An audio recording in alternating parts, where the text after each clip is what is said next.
Hi, and welcome to Unit 3. I'm going to begin with a bow.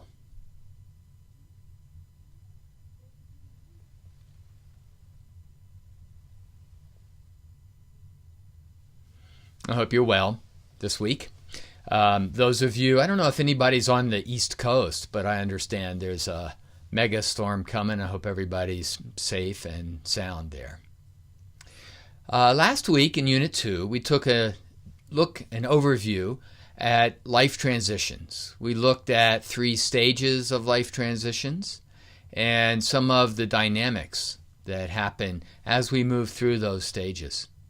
This week, I want to bring our focus over to rites of passage. Now, there's a lot of overlap between life transitions and rites of passage. Clearly, the rites of passage have been designed to help support us through life transitions. Not only us, not only individuals, but also our communities through our transitions. So I want to make sure that distinction comes across this week. Life transitions, as the way Grimes says it, life transitions happen to us. Rites of passage are those ceremonies and rituals that have been designed to support us through life transitions and to bring meaning to each of the stages and the overall pattern of a transition. You'll see the pictures this week in the study materials, and really those are snapshots of what's truly a process.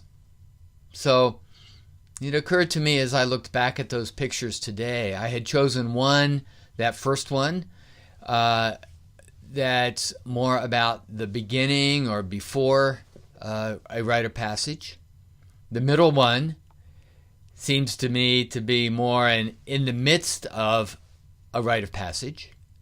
And then the third one I imagined being at the conclusion of a rite of passage.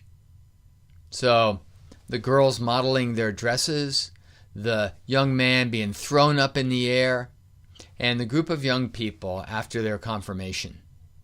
So I don't know if that's exactly true, and it wasn't conscious when I selected those pictures, but as I look back at them now, that's what I imagine. The main thing, though, is that these are snapshots of what's really an ongoing, a much longer process with a rite of passage. So I hope first you get a sense of get a grasp of rites of passage. And then in the material this week, you'll see some questions that come up around rites of passage. And we want to go into those too. But first, I hope this week you'll get a sense of the function and the underlying structure of rites of passage, how that's similar and based on the underlying structure of a life transition, and also how it's different. I also want to draw your attention to an assignment that's essentially a semester-long assignment. And this is your self-designed transition ceremony. I'll be posting some instructions for you on the page. You'll see those as an announcement in the main page. So for now, just stay tuned and take a look at those. If you have questions, bring those into the connection area at the bottom of the discussion forums. There's an area for experiential exercises, and that's a good place to bring your questions. So, very good. Checking my notes here to make sure I touched on what I wanted to, and I did. So, thanks for being here. Glad you are. I'm going to bow.